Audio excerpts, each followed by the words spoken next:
Residents of Gitwamba in Gatundu North are still in shock over how a Lone Ranger murder suspect managed to abduct girls, sexually assault them before killing them. The suspected serial killer, Samuel King'ara Kimani, has since been arrested and arraigned over the murders. In the shadows of ordinary life, there are people who hide a secret far darker than anyone could imagine. They watch, they wait, and when the moment is right, they strike. This is not the story about a sudden burst of anger or a desperate fight to survive. It's about someone who moves with precision, patience, and a purpose that defies human empathy. Once you see the way they work, you'll never look at a stranger the same way again. Because on a quiet street in a seemingly safe neighborhood, an unsuspecting victim was being stalked. Not for hours, not for days, but for weeks. Every step they took, every place they visited, was quietly recorded in the mind of someone who already knew how this would end. And when that end came, it wasn't loud, it wasn't messy, it was calculated and terrifyingly perfect.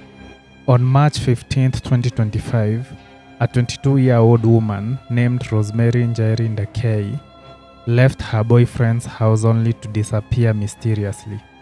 She wasn't traveling far. She wasn't headed somewhere dangerous. It was just a short errand to meet a friend, browse for clothes, shop at Thika, and be back in time for the evening. But in the hours that followed, she would disappear completely. And when she was found 3 days later, the coffee trees around her seemed to stand as silent witnesses to something so cruel, so calculated. Her demise would shake an entire community. Her case would not be an isolated tragedy. Just weeks later, another young woman, Hellen Wambui Ndung'u, would vanish in chillingly similar circumstances. But both would be tied to one man, a man whose crimes, police say, weren't acts of impulse, but a pattern and a hand. Hello and welcome to Dark Our Dogs, where shadows speak and the truth finds light. Tonight, we focus on the disturbing, horrifying story of the murder of Rosemary Njeri Ndekei.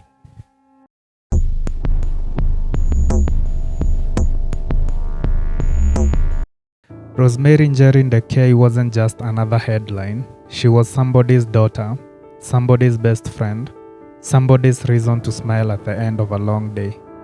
Born in Gatundu North, a quiet rural stretch outside Nairobi, Rosemary grew up in a place where everybody knew each other's names. Here, neighbors still greeted each other at the gate, and danger always felt like something that happened in faraway places, never here. Her mother, Penina Wanjiko, described her as a responsible and considerate daughter, the kind who would quietly get the chores done before she even got home. She was known for her serenity, a calm that made people feel comfortable around her. In school, she was the girl with the bright laugh you could hear down the hall. Her boyfriend described her as cool, vibrant, and generally peaceful. The kind of young woman who would rather make tea for a guest than argue with anyone. But she also had ambition. She dreamed bigger than the narrow winding roads of her hometown.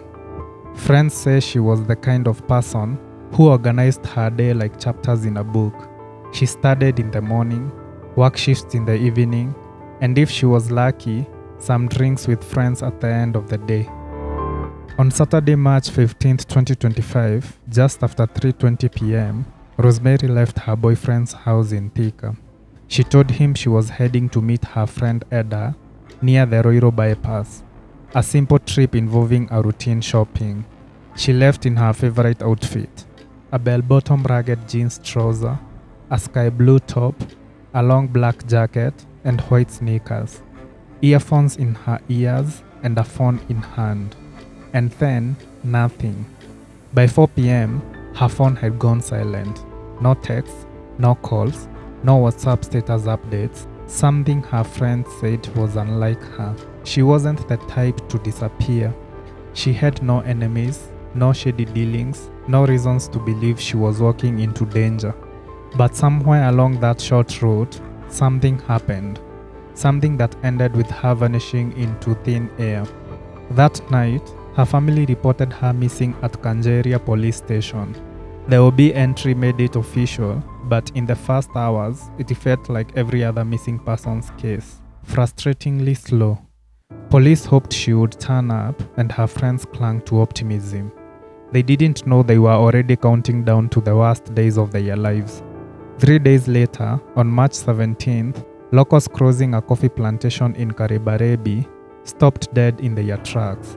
Beneath the green canopy, under the dim light of early dusk, lay the still form of a young woman. It was Rosemary Njeri. By March 18th, her family had confirmed it. The autopsy revealed the grim truth. She died of manual strangulation and blunt force trauma to the head. Someone hadn't just taken her life. They had planned it, controlled it, and walked away without leaving a trace.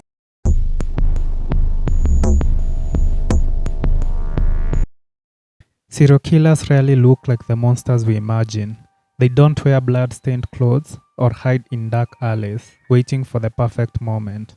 No, the most dangerous ones, they walk among us. They smile, they blend in. They can hold your gaze without flinching. They can shake your hand, and all the while, they are replaying their crimes in their mind like a favorite movie. Some of them hunt for weeks, choosing their prey with the patience of a sniper. Others strike when opportunities fall into their hands, and the truly cunning ones, they don't just kill. They revisit the scene, the memory, and sometimes even the burial. And that brings us to March 15th, 2025. Rosemary Njeri Ndekei was supposed to be home by dinner or at least at her boyfriend's place. But on that night, she never came back. This was after spending time at her boyfriend's house in Thika and allegedly leaving. She left and headed to Thika town to shop for clothes and meet up with a friend. For her mother, Penina Wanjiku, the hours of waiting became a slow, torturous trip of fear. She called Rosemary's phone again and again, but there was no answer. She walked from house to house, asking neighbors, friends, and even strangers if they had seen her eldest daughter. By the next day, desperation had taken over. Then came Monday morning. The knock on the door was something no parent wants to hear. It was bad news involving her disappearance. The news shattered the household. Rosemary's body had been found in a coffee plantation in Thika. This was in the Karibaribi area near Thika town. She had been killed on Saturday, her body already in the first stages of decomposition. The autopsy revealed something even more horrific. She had been sexually assaulted before being murdered. Her phone and her personal belongings were all gone. But to detectives, there was something else, something unusual. Whoever did this had not just taken her life, he had taken something personal. It wasn't simple theft, it was a signature. When police followed the trail to Ngomongo village in Gatundu North, they arrested Samuel King'ara Kimani. Inside his home, they found a disturbing stash.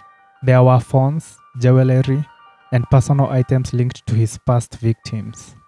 Just like any other serial killer, Samuel Kimani kept trophies and souvenirs, a way to relive the moment without stepping foot back at the scene. The court ordered him held for 14 days while investigators dug deeper, but the real horror came from what witnesses revealed next. Samuel had not disappeared into hiding after the murders. He had shown up at Rosemary's burial and to warn other victims. Neighbors remember him standing at a distance, wearing his graffiti t-shirt, and even helped out. No tears and no visible guilt, just glaring and watching closely. His expression was calm, unreadable, like someone almost satisfied.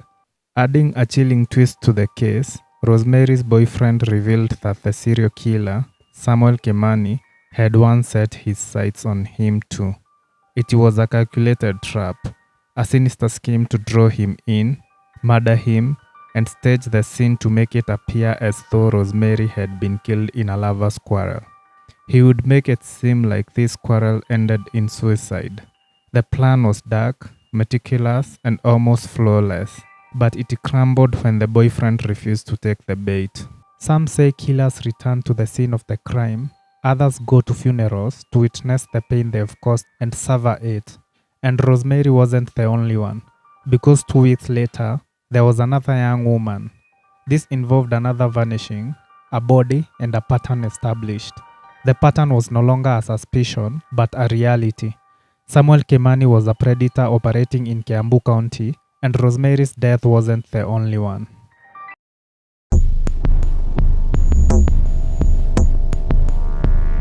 Serial killers rarely act without leaving a trail, not always a visible one, but a pattern.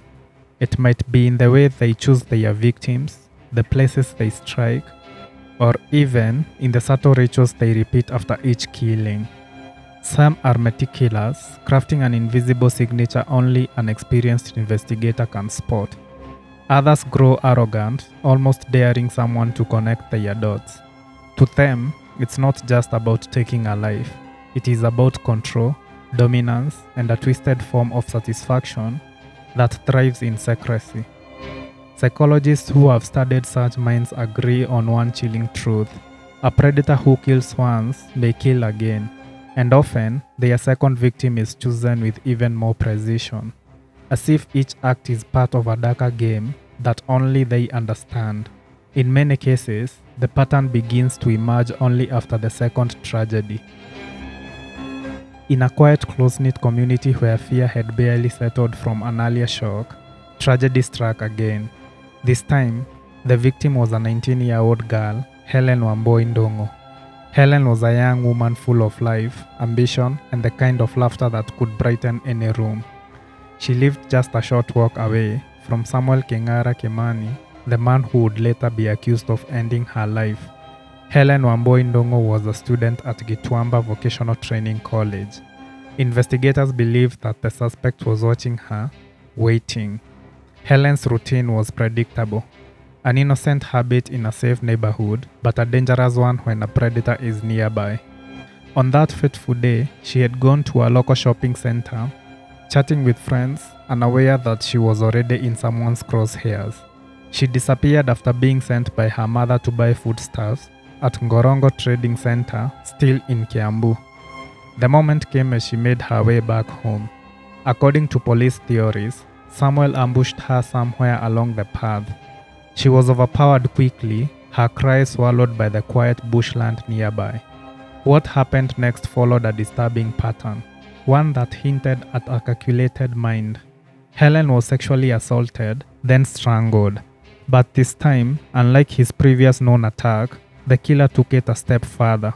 He buried her body in the thickets as if trying to erase her from existence. While Hellen's family began their frantic search that evening, they saw something unsettling. Samuel King'ara Kimani himself was seen calmly walking away from the very area where she would later be found. He wasn't running or hiding. He moved with the unsettling composure of a man confident that no one would dare suspect him. The following day, still driven by hope, Hellen's loved ones returned to the same stretch of bushland. But what they discovered shattered that hope entirely. Beneath the disturbed earth, they uncovered her body. The scene was haunting. A young life had been stolen and discarded with chilling calculation. By now, whispers began to grow. People in the area remembered another girl, another violent end. Could it be the same man? Was this just the start of a killing spree? For the detectives, the answer was as disturbing as it was urgent. Samuel King'ara Kimani wasn't just a murderer, he was a predator working to a pattern. And if that pattern continued, Hellen would not be the last victim.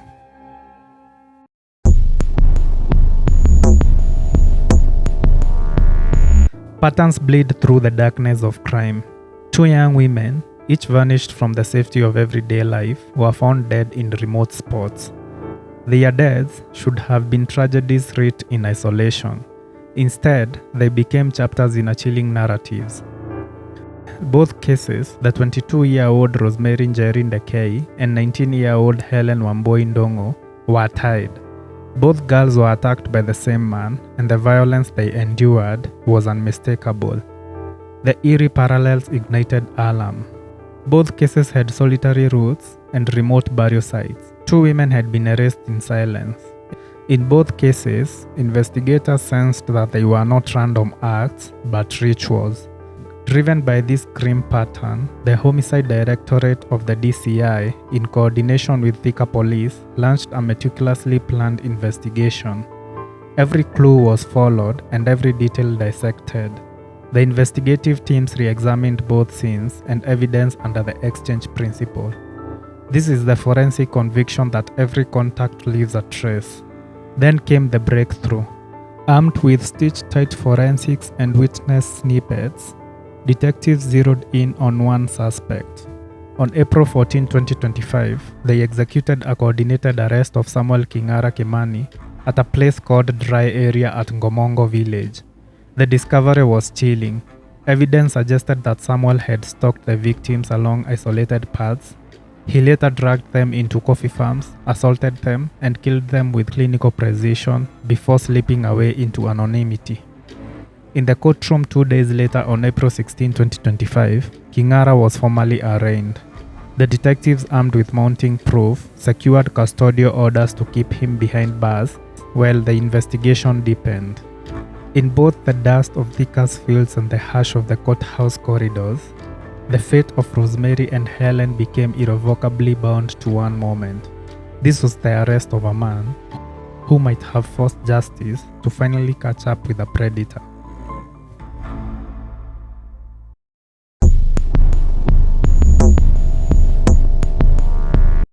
Justice may have finally caught up with Samuel King'ara Kimani, but for the families of Rosemary Njeri Ndekei and Hellen Wambui Ndung'u, closure remains a distant dream. Two young women, full of life and promise, were stolen from the world in acts of cruelty that cannot be undone. Their laughter, their ambitions, their ordinary days, all silenced by a predator who blended into the background until it was too late. Even now, questions linger. Were there more victims whose stories remain untold? Did Samuel operate alone, or did others know about his dark hand? In court, evidence will be presented, testimonies will be heard, and a verdict will come. But no sentence can rewind the clock or erase the fear that has taken root in the community. The streets of Thika may seem quiet again, but somewhere in that silence, the echo of footsteps both of predators and prey still lingers. And we are reminded that evil rarely announces itself. It waits, it watches, and it strikes when least expected. This is Dark Our Dogs, and if you found this compelling, hit that like and subscribe button.